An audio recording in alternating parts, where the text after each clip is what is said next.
In this video, I am going to show you how to use our MacBook's trackpad or mouse to control our iPad with universal control. So let's see how we can do this thing. This is my iPad and this is my MacBook Pro. So before starting anything, at first we need to make sure both of the devices are connected with the same iCloud account. So let's verify that first. From my MacBook, I'm going to click on the Apple menu, and from here we are going to choose System Settings. Once System Settings is opened, then I'm going to click on my username, not username, like full name. If we click here, and then we'll see this is the iCloud email account or the Apple ID, whatever you can say, that is fine. So this is my ID, hello FewSteps iCloud at iCloud.com. So this is my Mac's iCloud account. Now I am on my iPad's screen. I'm going to tap on the settings, and once the settings window is open, then I'm going to tap on our full name, and here you see it is showing the same email address, I mean same Apple account, which is hello FewSteps at iCloud.com. So both devices are connected with the same Apple ID. So our initial thing is done. Now let's configure our MacBook Pro first. From the system settings window, on the left side we'll find couple of menu options are there. We have to click on general, and once you click general, this section you'll find different options are there.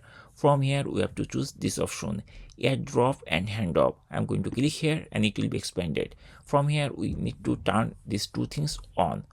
Now I'm going to click here to go back. Now from the system settings left sidebar, I'm going to click on displays. I'm going to click on display, and now from here we have to come almost down from this right section, and here I will see advanced section is there. We just need to click here, and very shortly it will be opened like this. Now there are three settings are there.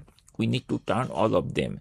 By default, if you don't connect, basically it will be like this stage. It's not on, it's in off stage. We just need to click here so that it will be on. See here, allow your pointer and keyboard to move between nearby Mac or iPad. It should be on.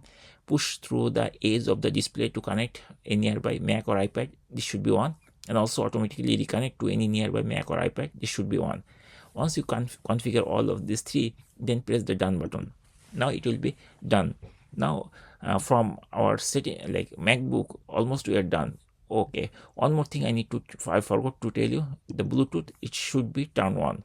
Now I don't need any more settings, so we are done from our Mac side. Now let's jump to iPad side.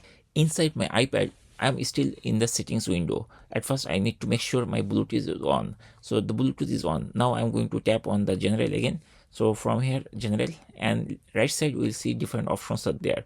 So you have to scroll till you find AirPlay and connectivity, this option, and once you find it, we have to tap it over there, and it will be open like this way. Now here, handoff, this thing should be turned on. So this is handoff, and the other thing is cursor and keyboard. This should be on. And then if you scroll down, there is another one, AirPlay receiver. This thing will also be on. That means not this one, from there, AirPlay connectivity, all these green marks, it should be on. If you don't understand, try to pause the video and enable all of them. Now you can close this thing. Now once you configure that, now if you try to we are going to move back to my Mac, and then let's see whether it is able to connect, whether I'm able to connect my iPad through cursor. So this is my Mac, and now this is a cursor, so I have to move my cursor towards to the edge of this area basically, or this area. It depends on the position where your iPad is there. If your iPad is on your right side, then try to move this cursor towards the edge and like go continuously, and on your iPad you will see like this, and here you see the mouse is there. So that means the mouse is working, the pointer is working, and now we can do everything. Like we can resize this screen by dragging with this trackpad. Also we can open email or mail client like that. We can also decrease this thing also. We can also open other application also. Moreover, you can also use your keyboard like Mac keyboard to type anything. Like I'm going to hit command key and spacebar key together on my Mac, and here it is showing the search box. Here we can type like Safari browser, and here it is showing Safari, and if we press return key of my keyboard, we will see that Safari is also opening. so like that way. So I'm going to also decrease this thing, and that's it. In this way we can easily use our MacBook trackpad or mouse or keyboard to control our iPad with universal control.